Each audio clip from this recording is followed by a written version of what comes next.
All right, good morning from freezing cold Georgia. I can't believe it's this cold here. JMart, what's up, man?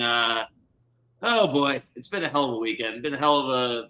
I don't even know the Notre Dame Ohio State game. Like watching it, just had no passion for the game. I just felt deflated all day yesterday. So before we recap these NFL playoff games, I need you to carry us through this Notre Dame Ohio State game because I thought Notre Dame executed the game plan, and then what happened, right? Like they go right down the field, perfect drive, perfect way to start.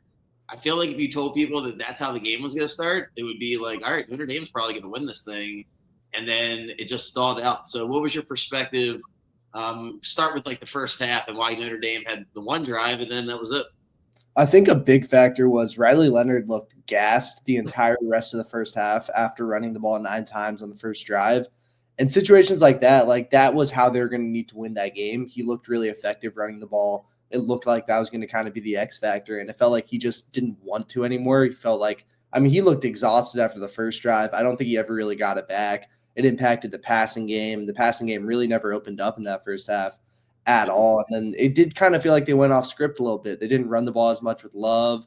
They kind of looked for stuff that wasn't there. They never really tried to like grab their footing again. They just kind of kept floundering, and Ohio State kept looking more and more poisoned them.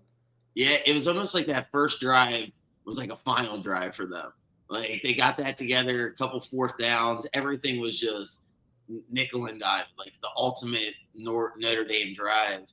And then when I look at the box score, I don't know if you feel the same way. You know, you can people do this all the time, like they don't watch the games and they're like, how come that guy only got 4 carries? And it's like, well, after that first drive for Notre Dame, which you couldn't argue with how many carries Love got in the sense that it worked, right? They got the touchdown. They're down by like 3 touchdowns the whole game almost. Like they're just down, so they didn't have the opportunity to really run the ball. Is that how you saw it? Like if Love was going to get more carries, it would have had to just be on that first drive because I know Ohio State. To me, I say that to say that Notre Dame lost the game by not getting off the field in the first half.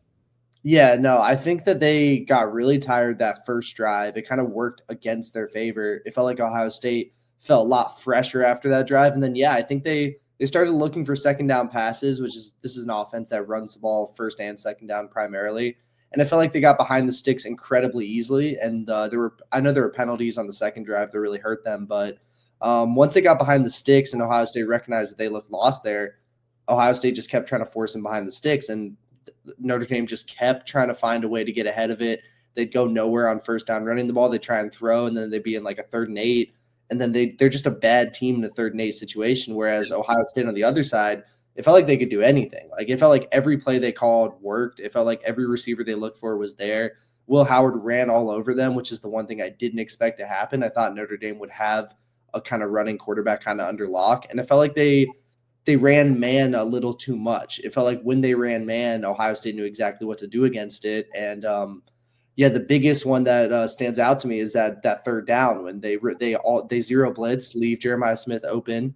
We saw Arizona State do the same thing against Texas in a fourth down situation. It feels like that's not the time to do that. It's too high risk. You're in a situation where you're down one possession, you can really get the football back. Just stop them. You know, there's no reason to make it a resounding one. Just stop them.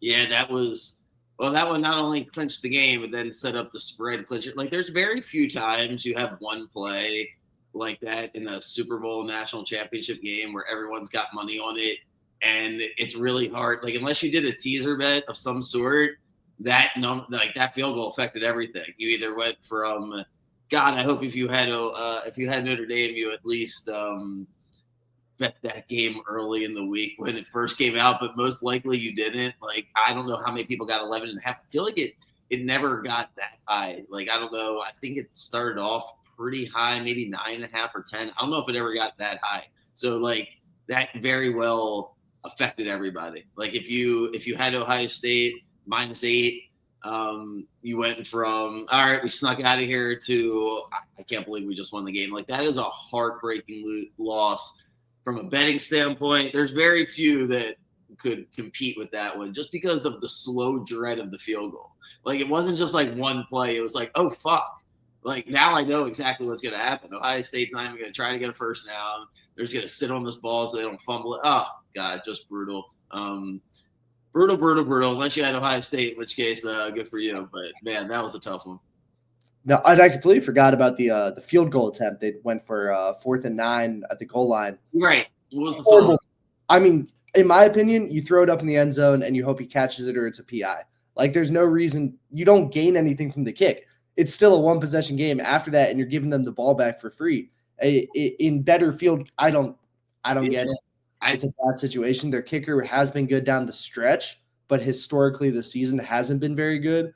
You got to go for it. No, it doesn't matter who the kicker is. The thing is, there's, like you said a few minutes ago to start off, they 3rd and 8, they're just dead. So he just knew on 4th and 9, like that probably is the biggest reflection. You know, the other time I remember watching a game and being like, in recent memory, like, what are they doing? Is the Packers in the NFC Championship with Rodgers down by 8.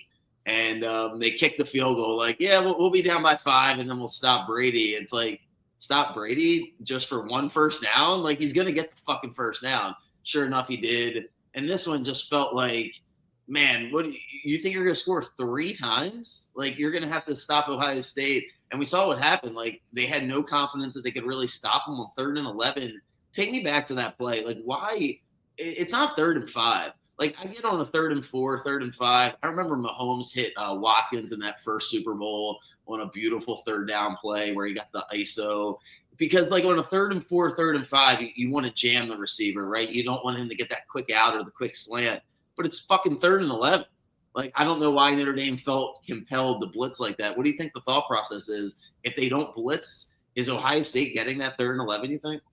I don't think they do. I think they'd run good zone defense all game. It felt like they'd kind of like struggled them a little bit. And yeah, there's just they don't need to blitz there. And if you're gonna blitz, send one guy, don't send all of them. Because then think about it like this: if he gets outside of that blitz, now there's no one to stop him, and he'd run on his feet really well in man coverage situations. They clearly just kind of sent the house down the field. Ohio State had. I mean, it felt doomed from the start. I don't really know. There was like no like thinking about the risks of it. It was like, I want to blitz, so I'm going to blitz. And it just doesn't work because now you have Jeremiah Smith manned up on a go route. He definitely coached that game. Freeman did. Like, I have the inferior team. And he coached that from the beginning with that first drive by giving the quarterback the ball like that. Heard about halftime, he sounded like legitimately rattled. Like, I've never seen a coach come out and take a halftime interview and seem like he has no idea what to do. Like, he's talking about the players aren't playing hard, they're going off script. I felt like it was more of a reflection on himself that he's going off script, that he's not like calling the game the way he wants to. I think he couldn't believe how good Will Howard was. Like, Will Howard was, he's just carving them up. Like, is he going to where does he get drafted, you think? Someone might take a risk on him. They really shouldn't. I think he can manage a game well, and I think he's a guy that if you want to back up, if you have a rookie this year and you want a guy to just back him up, kind of how I felt like Carson Beck could do is like you just kind of can sit him back there. If you feel really bad about your quarterback, like you're a Colts, Anthony Richardson just doesn't feel like he's going to work. You can put Will Howard behind him and maybe see if you have something, but that ceiling is incredibly low on him. It's the floor is not too bad, but the ceiling is like you maybe get into the top 20 of quarterbacks in the league.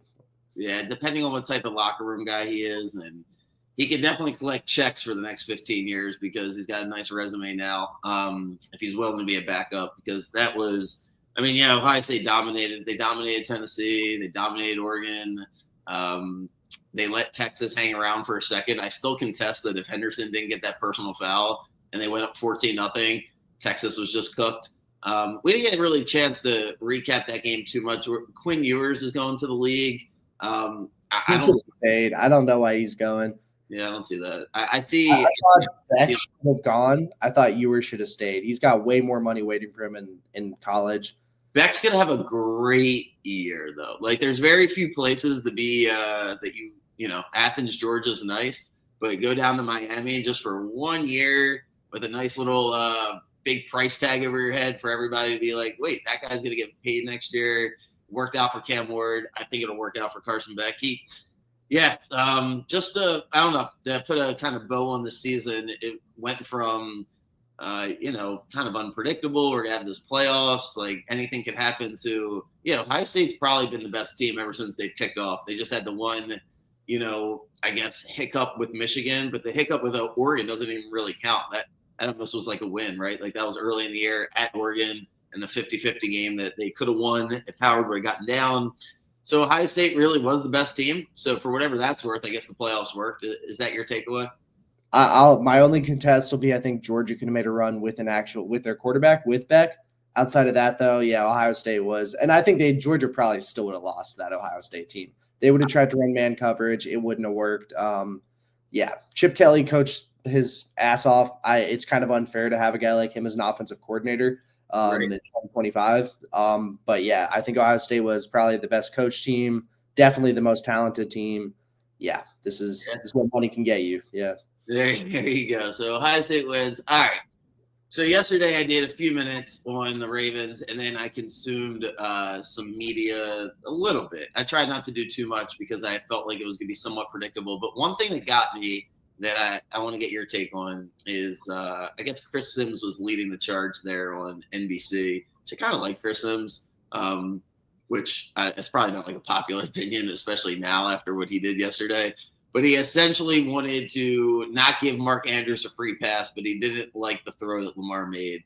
Thought he double clutched it, made it difficult on Andrews. And I came away from it being like, yeah, you're 100% right. And probably that's the case for like 96, 97% of the throws in the NFL. Like to throw a perfect pass, yeah, it happens. And we're like, yeah, that's a perfect pass. But most of the time, it's off a little bit here, it's off a little bit there. When they did slow it down, I was a little bit more receptive to the idea that Andrews had to turn his body and didn't quite know that a Bills guy, nobody was near him. So I think in his mind, he's probably conscious of like, I got to reach across for the 2-point conversion. He's so wide open. Lamar could have thrown it earlier.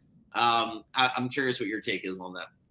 No, I'm not giving him a pass. No. So first off, he knows he's in the end zone because he is running towards the sideline. So he can see that he's past the orange marker. He knows he's past the white line. He knows he's in there. He knows he just has to make the catch. Second, he's a tight end. Okay, to preface this, I never played football, so this is gonna be absolute but he's a tight end in the end zone. This is bread and butter. This is where all you got to do is just catch the ball. And it hits him in the body. Like it's there. Like it's like it is fully it's a little low, but it's also like Andrews got down to it. Like he got in that position. He just dropped it. Like I get he's turning around, but from everything I saw, that ball he had multiple chances. He could have caught it like to his body, which you're not taught to do. He could have brought it into his body with his hands. He drops the ball. He's moving around. It's weird. I think it was harder than it looks on paper. Right. But again, like the whole thing that most people always say is if you can get your hands to it, you should be able to catch it. He didn't only get his hands to it, he got his body to it. It's like that's a ball that just needs to get caught. Yeah, I think the criticism, I think what Lamar is going through his brain is he wanted the guy, he knew he was open, and because it was the most important play of his life, he just wanted to be 100% sure that he was wide open. I think Lamar wanted to scramble too. I think if it was there, he wanted to be the one to get it in because again, all season you've complained about receivers dropping balls. I think he was kind of like, I don't want to give them an opportunity to, and that's what ends up happening. He's holding the ball. You're 100% right. He's holding the ball for two things are going through his mind. I need to make sure this guy's wide open before I let it go, because if not, I'm just going to fucking I'm going to run through it. I will find a way. Because if you remember I guess it was the Steelers in the regular season, they ran a similar play, but they ran it to the left side where he's not able to kind of get ready to go downhill. So yeah, I do ultimately agree with you. It's you have to make the catch. The hard part with Andrews and like blaming him is it just the coach in me just can't do it. So even like yesterday I couldn't do it.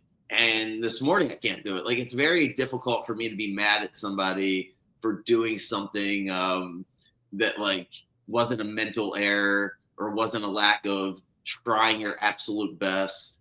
It just fucking sucks. So when I see people like hammering them on, I just assume they're gamblers or like 13 years old. Because if you have a family or a job or you didn't bet a lot of money on the game, you can't come away as a Ravens fan and be like, I hate Mark Andrews. I'm so mad at Mark Andrews. It's like, yeah, I'm mad at him too. I'm mad at the Orioles lineup for not getting any runs in the playoffs. Like it's frustrating, but I'm like, I don't know. I'm not like angry.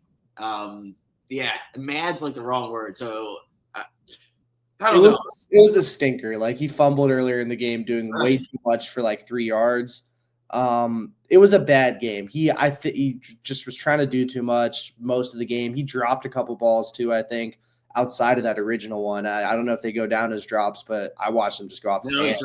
he dropped a really bad one earlier in the game, and then his heart's in the right spot, but it's like, can we save that for the Tyreek Hills of the world, like slipping and sliding in the fucking snow? Just go down. And Lamar was cooking. Like Lamar had fixed it. It was like your typical Hollywood story where it's like the first half is there he is again, can't get out of his own way. There's Lamar Jackson, can't figure it out.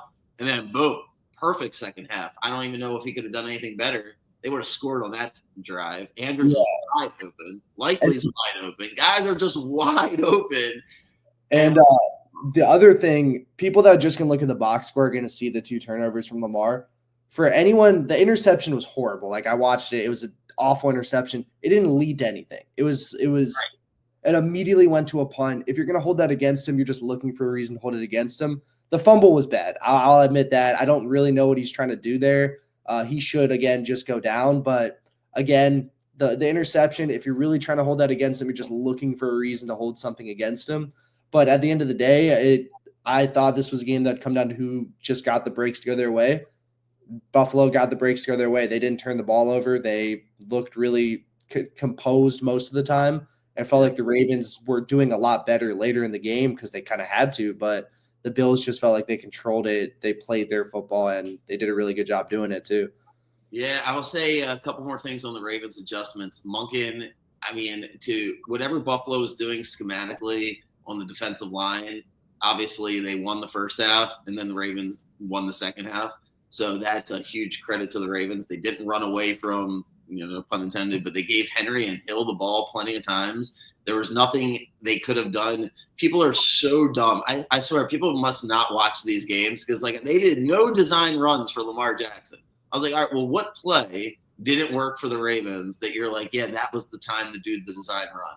And you take me to the goal line scenario, and fine. If you want to beat them over the head for those couple of plays where we couldn't punch the ball in, fine. Like, but that's it. You go through the rest of the game, they didn't need to call design runs. Like that wasn't, they were moving the ball just fine. The only criticism I have, and I'd probably have to go back and look at these plays because it feels like so long ago, but that one drive where Lamar had to took the sack on third down and we had to kick the field goal. Yeah, they could have had a couple different play calls there, but listening to people after the game, like, yeah, he had no design runs. I'm like,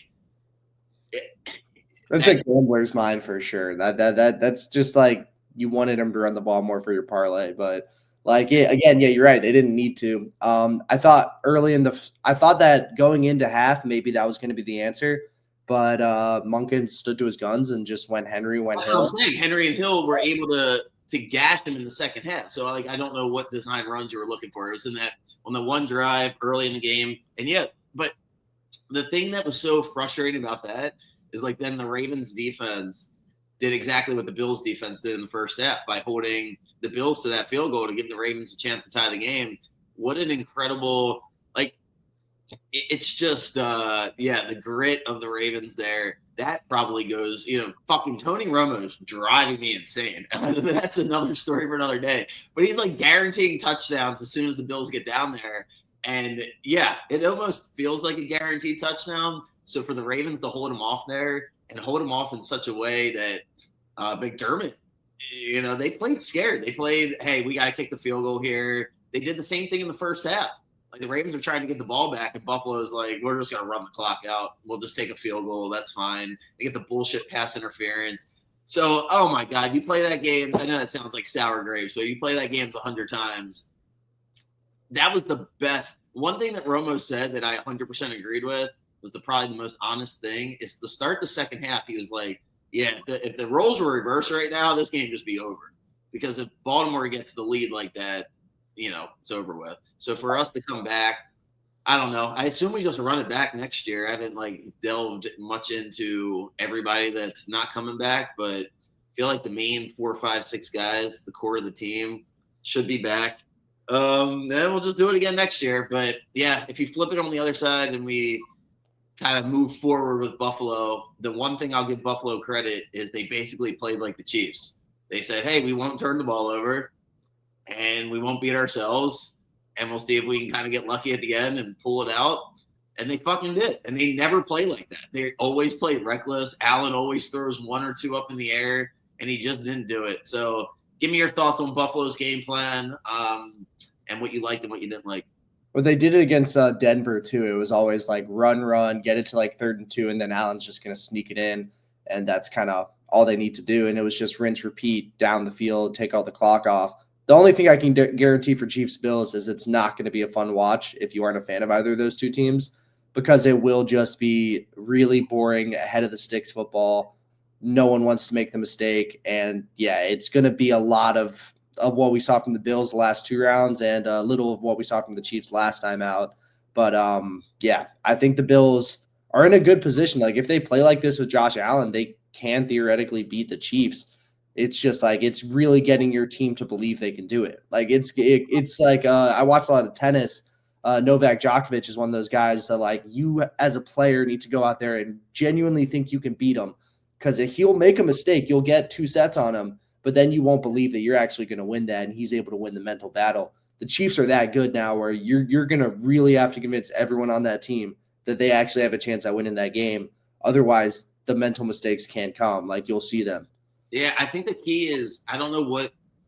So one of the things I was a little worried about, and it came to fruition in the first half, is that the Bills' defensive linebackers, they'd just be jacked up because you can't tell, like I was saying, superstar athletes, guys that make a living, playing defensive tackle, that they're weak and they suck, and that this other guy's about to just run all over them, and they're home, and the crowd's gonna be loud and all that jazz. So throughout the first half, it was like, all right, that came to fruition. Buffalo's run defense was great. Second half was more like, okay, that's the kind of run defense that was making people worried. But the Chiefs' run offense didn't look good. So to me, the key coming down to this game is like Pacheco must not be super healthy, because it's not like Kareem Hunt was running wild, but they gave him the ball. He was running harder. I don't know. I didn't like what I saw from the Chiefs' offensive line at all. I felt like it was really bad. They got away with a lot too. Juwan Taylor there's got to be a better tackle on that roster. Like there's no way that's the guy. They don't have anybody. They took the well, think about what their strength has always been. It was Mahomes, and then the 2 guards and the center, and then Kelsey, the tight end, right? Like they have that like core has been there. Humphrey's been there now for a minute, and then Trey Smith, right, is the 1 guard, and then Thuney, the other guard. They're so bad at tackle that Thuney is out at the tackle spot now, and that's probably why the guards. But they just seem fucked up. The Chiefs seem like they ran out of gas, and the way Kelsey was celebrating in the divisional round made me feel like they already had their party. They had their fun. I'm not betting on it because I'll just be sick, because I just won't do that against Mahomes. But I do think the Bills are going to beat them. I think I don't think the Chiefs are strong enough up front.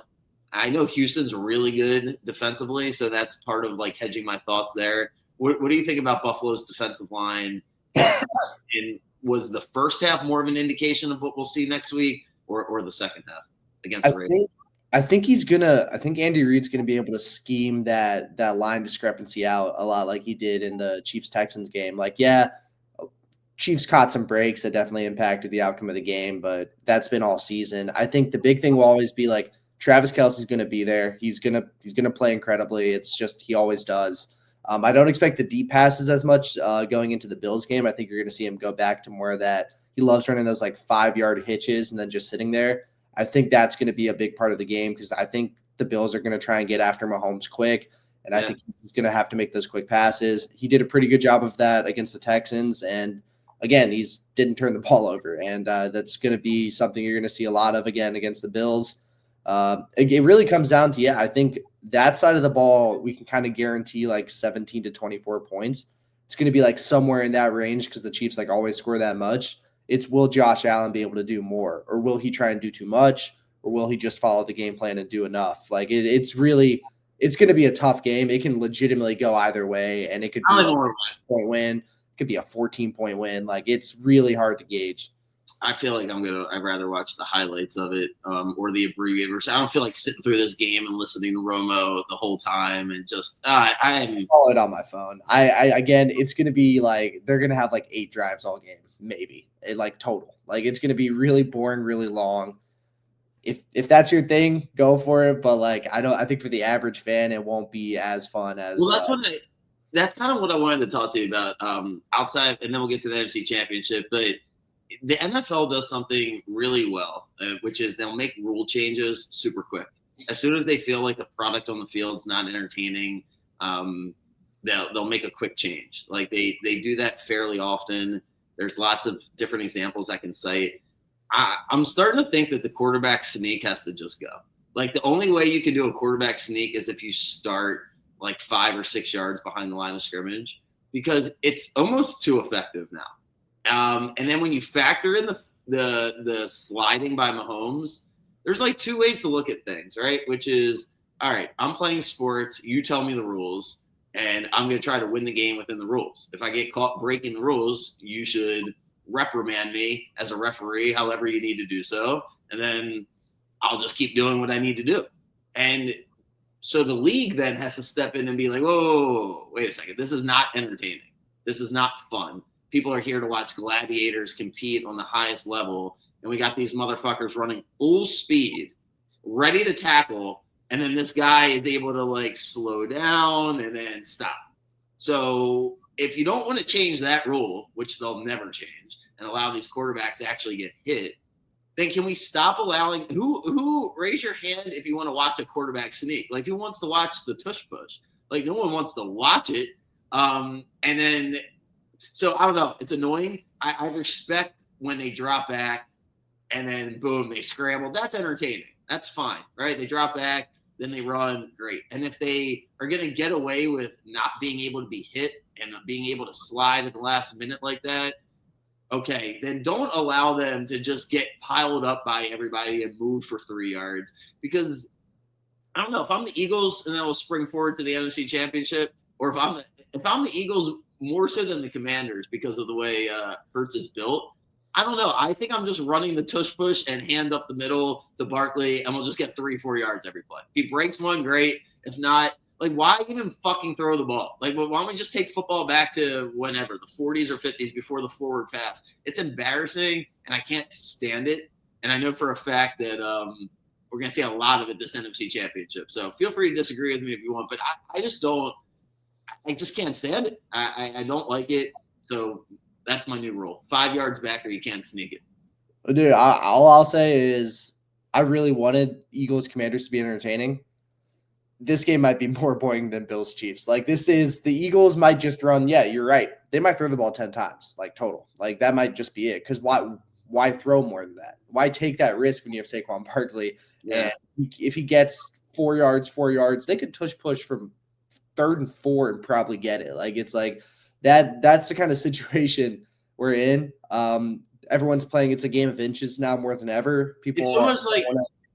Jack, it's almost like this, man. They took the this was, I'll put a bow on this and we'll be done with it. But the physicality of football that brought everybody into it, they took it out from the defensive side now for like the past 15 years. I think it was 2009, 10, or 11. One of those years is when the concussion movie came out and they started changing the rules. And it started showing, because I remember looking at highlights of Ray Lewis being like, oh, he would have just been fucking kicked out of the league. This guy would have been kicked out of the league. They just would have never played.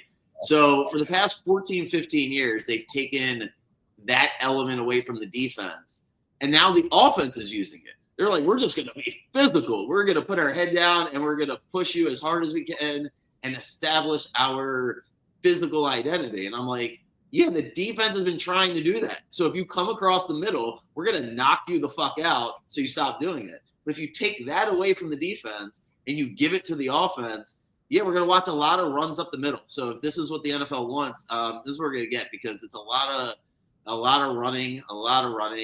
From the Eagles defense, yeah, the way Barkley runs, sure, may as well just give it to him, especially in that snowstorm. That was pretty ridiculous to watch, like unbelievable. So, yeah, I'll be done with complaining about the sneak and stuff, but I'm curious if anybody else has thoughts on that, because I just don't find it entertaining. at all. And maybe I'm a little same thing with Mark Andrews. Dude, why would I watch? All right, I thought I was done. Mark Andrews and Tucker Kraft, the tight end on the Packers. That's what I want to watch on 4th and 1, the tight end sneak, because that's what we're looking at now. Teams are going to be like, I'll either have Josh Allen, Jalen Hurts, or who's my backup tight end. Hell, I'll just sign somebody for that specific job because it's so valuable to run up the middle on 4th and 1. Right? Who wants to watch that? I hate it. No, I mean, yeah, it needs to be fixed. It's going to be boring, but I think you're right. They need to give defense some sort of power back. I am not like promoting actively trying to hurt the other team, but it's clear the offenses know that they really can't hurt them now. So like they're just going to. Yeah, if it's supposed to be a skill sport, then why is there a quarterback sneak? Because if you have the quarterback sneak in 2009, 10, 11, even before, like it just would be completely different. The quarterback would be dead like 3 sneaks in, like that. They would just start hitting the shit out of him like in the pile, and he would never want to do it again.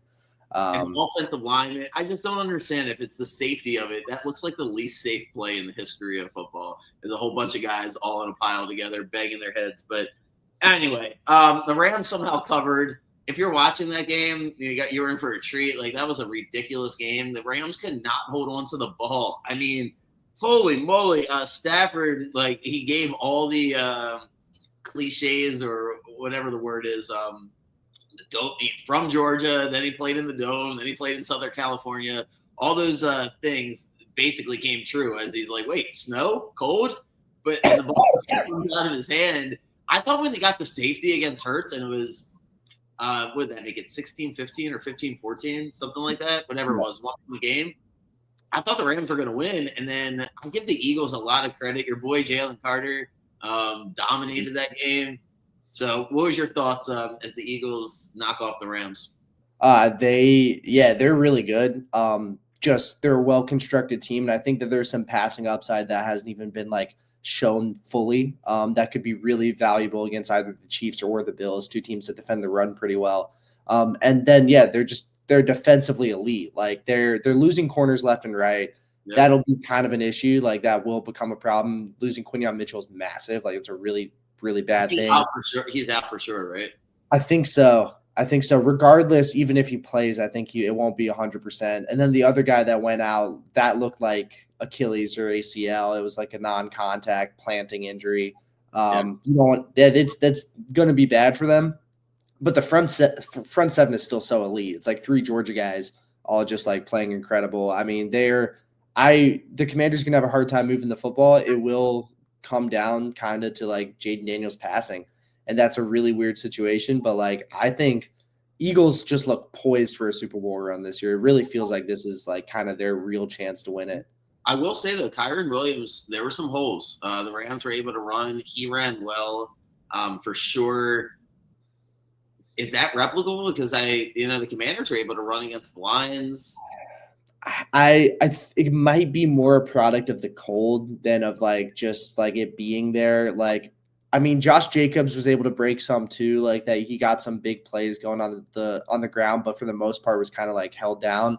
I don't expect the Commanders to be as consistent running the ball, especially now with Brian Robinson or Austin Eckler. But maybe you're able to see Jaden